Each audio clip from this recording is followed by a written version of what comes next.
Moody for a motion. 500.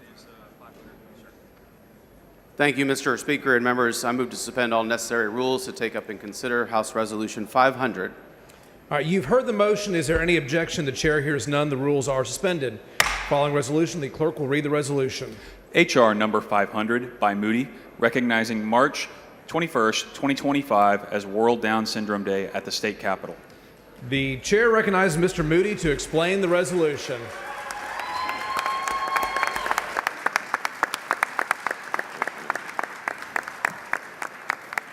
Thank you, Mr. Speaker and members. I'm very, very proud to be standing here for World Down Syndrome Day at the Capitol. About 1 in 700 babies born in the United States have Down syndrome. My older sister, Melissa, is one of those people.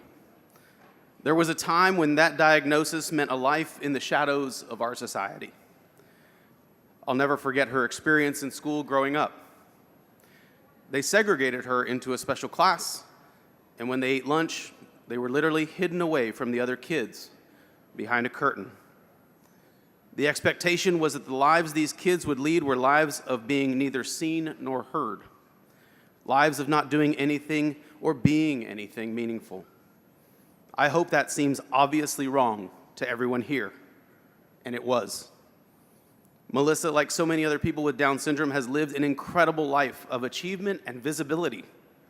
She's held jobs, she's been an advocate, and repeatedly defied expectations about who she could be. That's the kind of story many people like Melissa share. And I tell it today because there's been a lot of discussion about the idea of inclusion lately. I'm here to tell you that Melissa's story is what inclusion means to me. It's about humanity and opportunity. I've seen firsthand the difference that inclusion can make. So when you hear inclusion, remember that it's this what you see here today. And I don't want us to take a step back from that. That's so important because these are such amazing people, and they're what World Down Syndrome Day is all about. Now I want to recognize some of the tremendous self-advocates here with us, including my big sister, Melissa Moody from El Paso.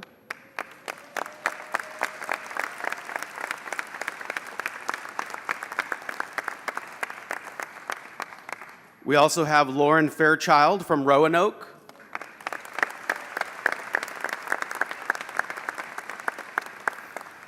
And that sharp-dressed man you see up there is Ryan Walsh from Plano.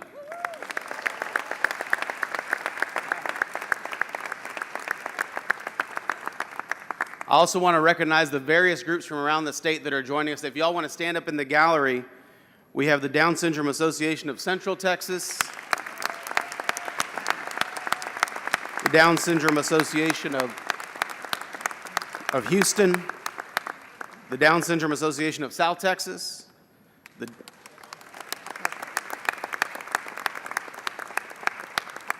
the Down Syndrome Guild of Dallas,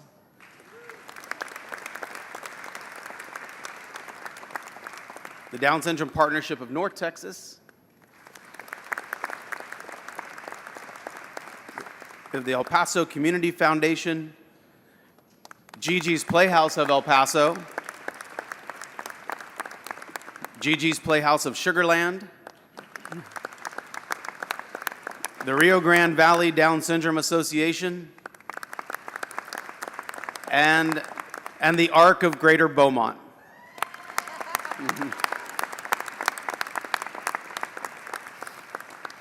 Members, please join me in celebrating World Down Syndrome Day and the wonderful people it's brought here to their capital.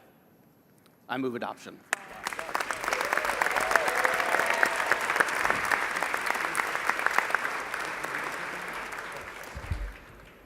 Chair recognizes Representative Raymond. Thank you, Mr. Speaker, and thank you, Speaker Moody, for bringing this forward. I've been here a long time, and I never saw the opportunity until this moment to invoke my uncle, Tavo Sainz's name. Ryan, my deskmate Ryan Guillen, my tío Tavo lived in Rio Grande. My grandmother, Eulalia Sainz Peña's youngest brother, there were several siblings, but he was the youngest brother, and he had Down syndrome.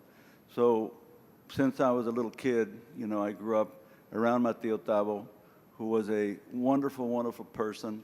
We learned so much from him. He lived with two of my aunts. So as I grew up and started, left Benavides where I grew up and started seeing more folks who had Down syndrome and understand that there were many folks who don't understand and don't embrace the Down syndrome community, I knew they were wrong. And so moments like this, bringing attention like this and measures like this and recognitions like this is very important. And I want to thank the speaker for doing that. Speaker Moody, thank you.